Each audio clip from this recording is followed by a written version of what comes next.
Ratusan anggota kepolisian Polda Jawa Tengah menjalani swab tes di Mapolda Jawa Tengah. Swab tes digelar setelah personil polisi mengamankan penyelenggaraan pilkada serentak di sejumlah TPS di Jawa Tengah.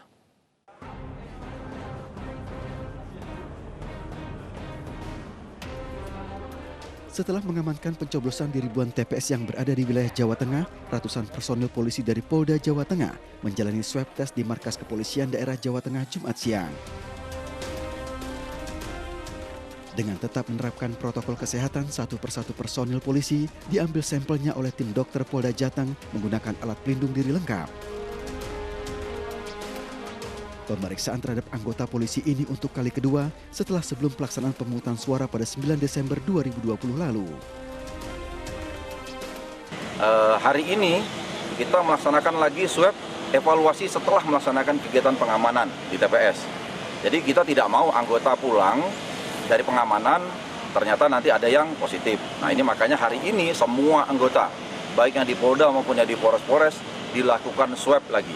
Dan insya Allah hasilnya semuanya baik-baik saja, sehat, dan tidak ada yang terpapar virus corona. Sebanyak 500 personel kepolisian daerah Jawa Tengah yang diperiksa Jumat siang dinyatakan negatif terpapar COVID-19. Pada pelaksanaan pilkada serentak di Jawa Tengah, Polda Jateng mengerahkan 16.000 personil di 21 kabupaten dan kota. Selain di Jawa Tengah, pemeriksaan COVID secara massal juga berlangsung di Jakarta. Ratusan warga mengikuti rapid test di gelanggang olahraga Pesanggerahan Jakarta Selatan. Pemeriksaan terhadap warga ini untuk mendeteksi dan memutus penyebaran COVID-19 di masyarakat. Dengan menerapkan protokol kesehatan, satu persatu warga diperiksa dan diambil sampel darah oleh tim medis. Ini adalah salah satu penyebaran yang sangat rentan karena pengemudi ojek, supir angkot ini adalah berkomunikasi terus dengan masyarakat pengguna jasa daripada angkutan, sehingga kita akan melaksanakan kegiatan rapid test sebagai sarana kontrol kepada mereka untuk mengantisipasi bagaimana menggunakan protokol kesehatan yang benar. Dari hasil pemeriksaan, ratusan warga dinyatakan non-reaktif corona. Selain pemeriksaan tes COVID, bantuan ribuan sembako juga diberikan kepada warga untuk meringankan beban akibat pandemi COVID-19. Dari Semarang, Jawa Tengah dan Jakarta, tim liputan kontributor iNews melaporkan.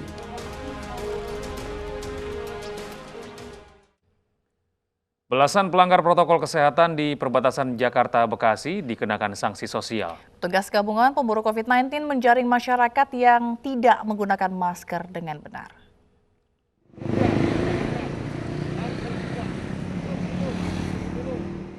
Satu persatu pengendara tak bisa mengelak saat dihentikan petugas gabungan pemburu COVID-19. Mereka tidak memakai masker saat melintasi jalur perbatasan Bekasi di Cakung, Jakarta Timur. Para pelanggar protokol kesehatan kemudian dikenakan sanksi sosial, diantaranya menyapu jalan. Langkah petugas dalam menertibkan pelanggar prokes merupakan antisipasi merebaknya COVID-19 di Jakarta dan Bekasi. Yang pertama yaitu masalah pengguna masker, baik itu roda 2 maupun roda 4. Semuanya kita periksa, apabila melanggar atau tidak pakai masker, kita tindak. Sementara pelanggar prokes yang terjaring razia mengaku sedang terburu-buru sehingga lupa menggunakan masker. Biasanya bawa nih ketumben nih, saya pakai yang ini doang. Biasanya bawa terus 2 saya. Pakai kacamata juga gitu saya. Dalam razia di perbatasan Jakarta-Bekasi, petugas juga menindak sebanyak 17 pelanggar PSBB yang kebanyakan merupakan ojek online yang hilir mudik di wilayah perbatasan Jakarta. Dari Jakarta, Rian Rahman, iNews melaporkan.